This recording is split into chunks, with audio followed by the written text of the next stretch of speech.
Kita update perkembangan pasar saham hingga pukul 10:02 waktu Indonesia Barat. Kita juga akan saksikan bersama-sama di layar kaca Anda, di mana saat ini indeks harga saham gabungan dari data yang kami himpun hingga pukul 10:02 waktu Indonesia Barat saat ini bergerak di zona hijau. Memang saat ini IHSG sempat dibuka menguat lalu berbalik arah, namun saat ini IHSG berbalik arah lagi di zona hijau atau menguat 0,30% atau berada di level 7.959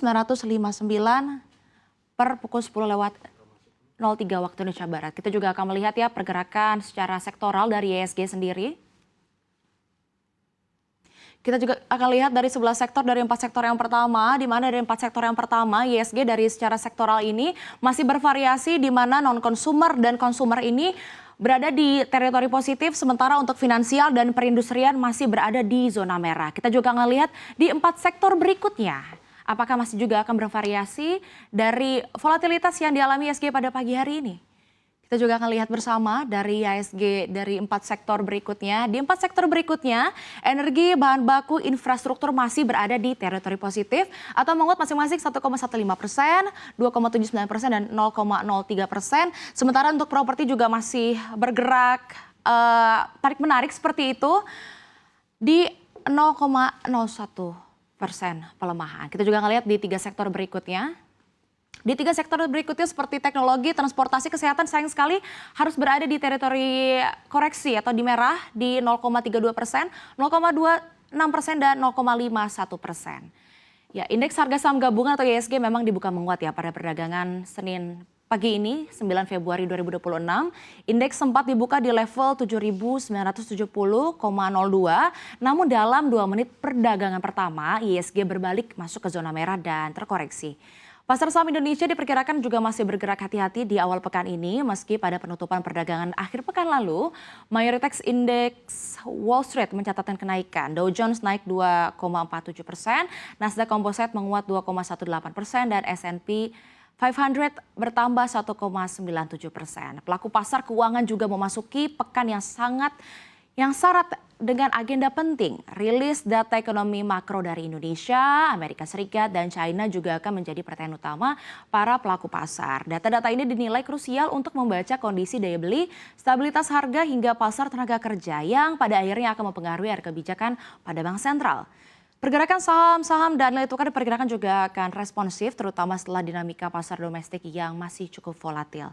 Dari dalam negeri, sentimen pasar masih dibayangi tekanan dari Moody's setelah menurunkan outlook kredit Indonesia menjadi negatif. Menko Perekonomian Erlangga Hartarto menjelaskan penilaian tersebut dipicu minimnya penjelasan terkait skema pengelolaan investasi baru melalui Badan Pengelola Investasi Daya Anagata Nusantara atau Danantara. Ia menegaskan APBN tahun ini memang cukup agresif untuk program prioritas, sementara untuk dorongan pertumbuhan ke depannya ini juga diharapkan datang dari investasi melalui Danantara, termasuk reformasi BUMN agar lebih lincah seperti sektor swasta.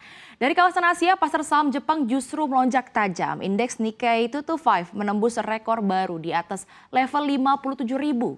Sementara Topix juga mencatatkan level tertinggi sepanjang masa. Rally ini juga dipicu oleh kemenangan telak Perdana Menteri Sanai Takaichi dalam pemilu yang dinilai memberikan kepastian politik dan membuka ruang kebijakan fiskal yang lebih proaktif. Penguatan pasar Jepang juga diakhiri dengan apresiasi yen serta kenaikan imbal hasil obligasi pemerintah.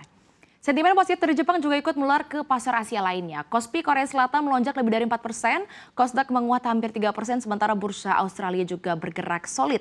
Kontrak berjangka Hang Seng Hong Kong menunjukkan indikasi pembukaan yang lebih tinggi juga dengan kombinasi sentimen global, agenda data ekonomi yang padat, dan faktor politik regional, pasar juga diperkirakan akan tetap bergerak dinamis dalam waktu dekat.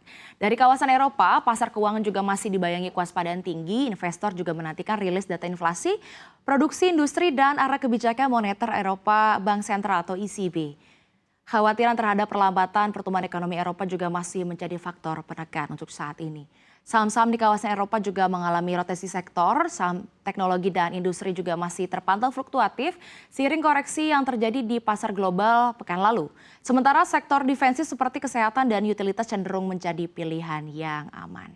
Imbal hasil obligasi pemerintah di sejumlah negara Eropa juga terlihat bergerak naik, mencerminkan antisipasi pasar terhadap kebijakan suku bunga yang berpeluang bertahan tinggi lebih lama. Sementara nilai tukar euro masih bergerak terbatas terhadap dolar Amerika Serikat. Selain dari global, sentimen global, kita juga akan melihat ya pergerakan mata uang rupiah terhadap mata uang dolar.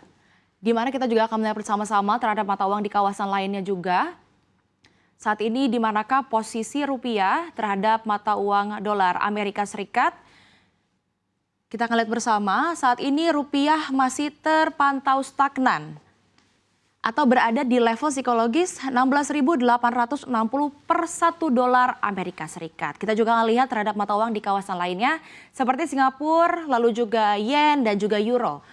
Nampaknya ISG juga masih melanjutkan tren pelemahan terhadap Singapura dolar, terhadap Japanese yen dan euro, rupiah masih tertekan, yakni terhadap Singapura dolar tertekan 0,02%, lalu terhadap Japanese yen tertekan juga 0,2%, dan terhadap euro, rupiah masih tertekan 0,04%.